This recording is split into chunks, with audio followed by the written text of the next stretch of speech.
Hello, in this video I want to show you how to install Firefox browser on INFINIX Zero Ultra.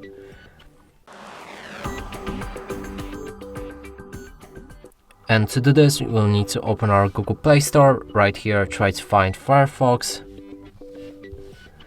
select it and download it. After installation process is complete, you should be able to launch it. Here you can customize the browser by changing a theme, so you can use light, dark or automatic. There's a toolbar placement. You can sign in to turn on synchronization, change the privacy settings, read the privacy notice, and finally click on Start Browsing.